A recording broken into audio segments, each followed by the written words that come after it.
We've got this pizza place by us that is spectacular. Local ownership, and the owner will come out if it's your birthday, and apparently he's an accordion aficionado. He'll get out his old school accordion and play like the Chicken Dance or some other bohemian birthday hits. It's really fun.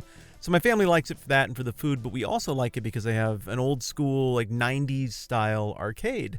And they've got Street Fighter 2 with like the original 8 fighters, and most of the buttons work. You can't do the hard kick. And then they've got the X-Men double screen action side-scroller game, and I think you can use all the characters except Dazzler, so that's pretty good. Nobody wanted to use Dazzler anyway. And my son, he's 9, he loves this place. And I always act like I'm not going to let him play any video games because, we're flushing money down the toilet. But I'm always going to let him play video games eventually. But still, when we get there and we get our food thing figured out, and he goes over and he peers underneath all of the video game cabinets and looks everywhere, and inevitably he will find that one of the game systems already had a quarter in it, and so there's a free credit on there, or he'll just find a quarter. And then because he's a little saint, he will go back up to the front and be like, excuse me, I found this quarter underneath your X-Men game, and I wanted to give it to you in case someone lost it. And they're always like, you can go play a video game with that kid. And so then he's delighted, and he scurries over there and he plays, and he loses right away, and he has a happy time with it. Now, the interesting thing here, for the purposes of our whole Bible conversation, is that quarter. He didn't earn the quarter. He got the quarter. He's playing on somebody else's credits. And that's what we were talking about yesterday with the whole Matthew chapter 5 thing, and this language in the opening foray of the Sermon on the Mount, Matthew chapter 5, Jesus' big opening speech about who he is and what he's going for and how reality actually is. He opens it with this series of statements called the Beatitudes that go like this. Blessed are the poor in spirit, for theirs is the kingdom of heaven. Blessed are those who mourn, for they'll be comforted. Blessed are the meek, for they'll inherit the earth. Blessed are those who hunger and thirst for righteousness, for they will be filled.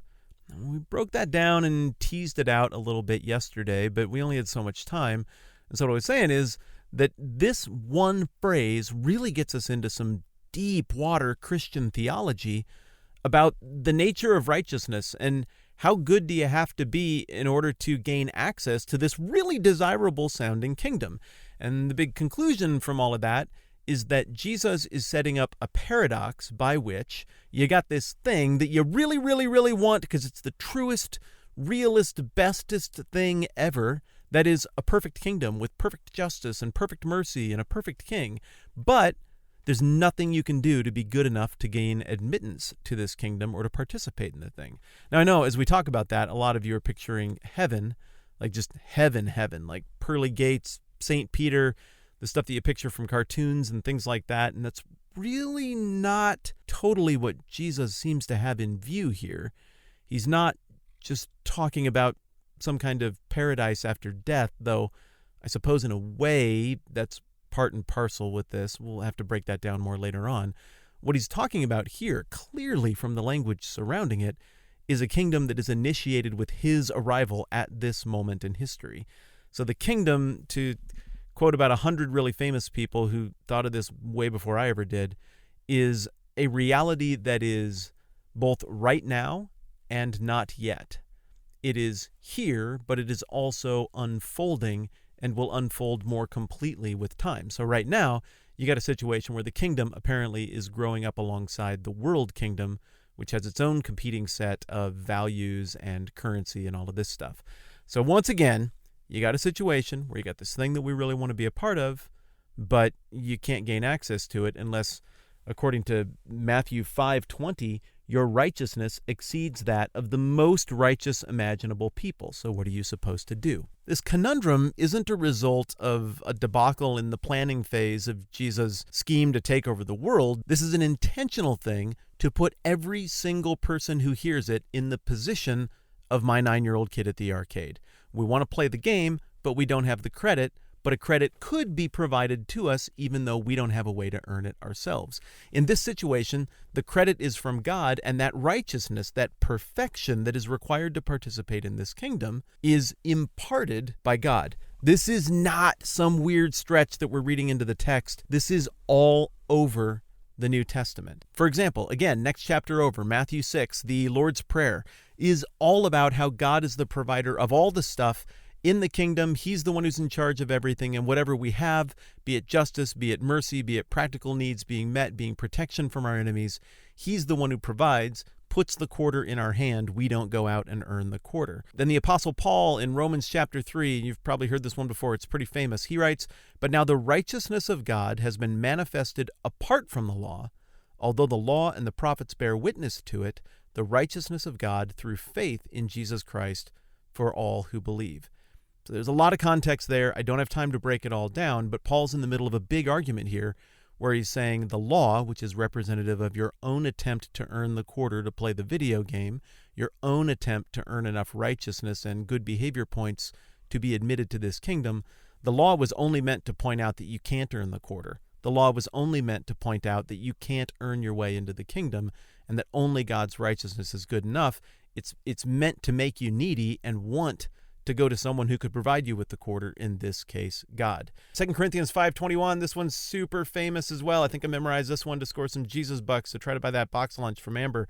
"For our sake, he, God, made him, Jesus, to be sin who knew no sin, so that in him we might become the righteousness of God." That's a lot of pronouns and stuff that could be a little bit confusing. But again, the language of Paul in 2 Corinthians is very simply that God ordained the conundrum, that God knew the solution to the conundrum would be his own righteousness, and that righteousness, the quarter, would be handed off to us by the work of Jesus. And then in Romans chapter 4, this whole God is the one who credits to people the quarter or the righteousness to be able to be in the kingdom theme, that is spelled out in painstaking detail. Because of time and complexity, frankly, I can't read all of Romans chapter 4 right now. I hope you'll go just check that out on your own because it's a pretty important complement to what we're talking about today. But here are a couple of samples of this credited language. "What then shall we say that Abraham, our forefather, according to the flesh, discovered in this matter? If in fact Abraham was justified by works, that is, he earned it, he had something to boast about, but not before God. What does Scripture say? Abraham believed God, and it was credited to him as righteousness." There's that language again. Now, to the one who works, wages are not credited as a gift, but as an obligation. However, to the one who doesn't work, but trusts God who justifies the ungodly, their faith is credited as righteousness.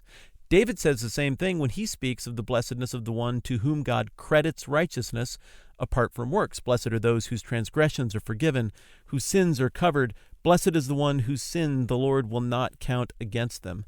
And the thing that's incredible here is we see Paul following the same kind of logical structure that Matthew does at the beginning of the book of Matthew with the whole genealogy thing. Here's Abraham. Look, Abraham points to Jesus. Here's David. Look, David points to Jesus. Likewise here, Abraham and David pointing to this idea that through Christ, that quarter, that credit, that admission that we cannot earn by our own merit as a wage is handed off. And then, I don't know how many more times does the word credited appear in this thing. It's all over the place through Romans chapter 4. The end of the chapter says, "This is why it was credited to him as righteousness," unquote. The words, quote, "it was credited to him," unquote, were written not for him alone, but also for us, to whom God will credit righteousness.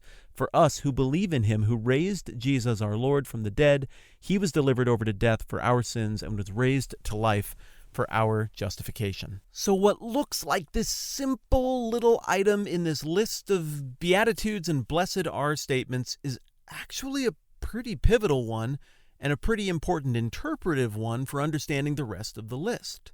Jesus is saying that there is a unique blessing to being in a position where you realize your need. You realize that you really want to play that game, but you really have no ability to come up with a quarter on your own. When you are in that position, you are in a right posture to receive from God, the only one who can give you that quarter, access to that quarter, God's own quarter, to participate in the game. Or said in a more impressive church theology sounding way, God imputes to us the necessary righteousness to be viewed as sinless and perfect in the eyes of God and to participate in his kingdom in this life and in the next. My friends, if that feels a little bit overwhelming, don't panic. We're literally 6 verses into the teaching of Jesus. We have got a long ways to go for him to flesh this stuff out. Sometimes I jump around a little bit out of order like this because I want you to have your antenna out, and I don't want you to have to listen to this whole thing twice to try to wrap your brain around some of the nuances on the front end. So I'm going to skip ahead and try and give you some stuff to keep an eye out for. And it also gives you the ability to keep an eye out for whether or not I might be scamming. I promise you I'm not on purpose. I promise. I am doing my very, very best to just read the text, understand it, and get it right. I can't promise you that I'm right. I can promise that I'm honestly trying my hardest. But if we skip ahead a little bit and you know what themes to look for, then you can get further along and be like, no, that's confirmation bias, Matt. You're reading stuff into it that may not actually be there. In which case, awesome, because I'm not in charge of the Bible. But I really think in this place, this whole, you really want to play this game, but you need a quarter, but you can't earn a quarter, but God credits to you the quarter. I think that thing is true. And I think it's an accurate read on this whole equation of Jesus and salvation and forgiveness and the values of the kingdom and all of that. But again, ultimately that's going to be up to you to wrestle through, and we'll just game it out together and see where we all land in the end. For my money, what we're dealing with right now in the Beatitudes is like top 10 most important teachings of Jesus in the whole Bible. So I hope you're enjoying digging in deep. I know I am. We'll catch up with you tomorrow and we'll do some more of it. I'm Matt. This is a 10-Minute Bible Hour. I'll catch you soon.